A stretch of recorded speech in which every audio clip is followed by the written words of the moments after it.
Le 26 septembre 2019, le Pentagone, l'édifice qui abrite le quartier général du département de la Défense, annonce que les États-Unis vont envoyer 200 militaires et des missiles Patriot en Arabie Saoudite à la lumière des attaques récentes attribuées par Washington à Téhéran, la capitale de l'Iran. Qu'est-ce qu'un Patriot? Un Patriot, c'est un système de missiles sol-air installé sur des bateaux militaires. Ce déploiement renforcera la défense aérienne et antimissile de l'Arabie Saoudite et peut donc prouver que les États-Unis sont prêts au cas où une attaque de l'Iran à l'Arabie Saoudite aura lieu. En fait, le conflit entre les deux pays à propos des installations pétrolières a débuté le 14 septembre 2019 avec l'attaque pétrolière en Arabie Saoudite. Des drones avaient été envoyés au Abqaiq et au Khourais, deux sites du géant Aramco, et ont engendré une hausse croissante du prix du pétrole de 10%. À cause des dommages causés par ces attaques, la production saoudienne a réduit de moitié et celle mondiale de 6%.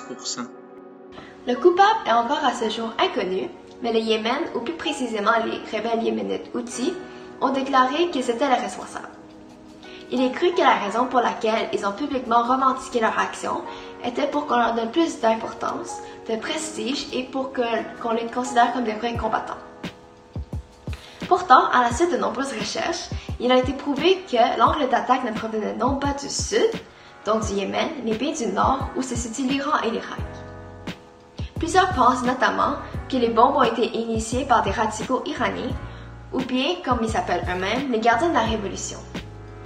Bien que le Téhéran nie toute implication à ces attaques pétrolières, les États-Unis, les alliés de l'Arabie Saoudite, pensent profondément que l'Iran est le pays derrière ces dégâts pétroliers. En effet, la journée après l'événement, Donald Trump a déclaré qu'il n'attendait que les nouvelles de l'Arabie Saoudite pour savoir comment il devrait procéder par la suite. Ces deux pays, donc l'Arabie Saoudite et les États-Unis, sont des grands alliés. Même si l'événement a eu lieu en Arabie Saoudite, les États-Unis s'en mêlent beaucoup et même prennent leur propre parole sur ce sujet. L'accusation des États-Unis envers l'Iran peut aussi démontrer les tensions entre ce dernier et l'Iran qui n'ont cessé de croître depuis très longtemps. Cette haine entre les deux pays peut être justifiée par leur longue histoire ensemble. Dans le passé, les Américains ont essayé d'américaniser l'Iran,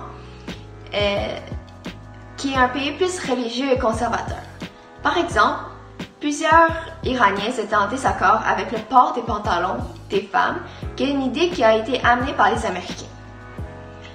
L'Iran et l'Arabie Saoudite, de leur côté, vivent aussi une rivalité en cause de leurs vues différentes sur la religion. L'Arabie Saoudite est majoritairement sunnite et l'Iran chiite. Lors de la révolution iranienne de 1979, l'ayatollah Khomeini devient le nouveau chef du pouvoir en Iran. Peu de temps après, nommant les États-Unis le Grand Satan et une nation d'infidèles. Pendant la même année, des militants étudiants iraniens envahissent l'ambassade des États-Unis à Téhéran. Plusieurs Américains étaient alors retenus en otage pour plus d'1 an. Le 7 avril 1980, les États-Unis rompent toute relation diplomatique avec l'Iran. De retour à présent, les États-Unis ont renforcé des sanctions économiques contre la banque centrale iranienne après des rencontres diplomatiques non réussies. De plus, il est devenu interdit aux responsables du régime iranien et leurs familles d'entrer aux États-Unis. Ces deux actions prennent forme d'avertissement entre les États-Unis et l'Iran. Par contre, il n'y a pas de véritable raison ou de gain que l'Iran ait commis une telle action. Il est couramment dans une situation délicate avec l'annulation de l'accord nucléaire, la crise économique avec les sanctions et les incidents des navires attaqués au Golfe Persique. Vu l'incertitude du vrai coupable, il y a aussi une possibilité que l'Irak est responsable de ces attaques. Certains pensent que ces combattants chiites Daesh al-Saadi auraient piloté les drones.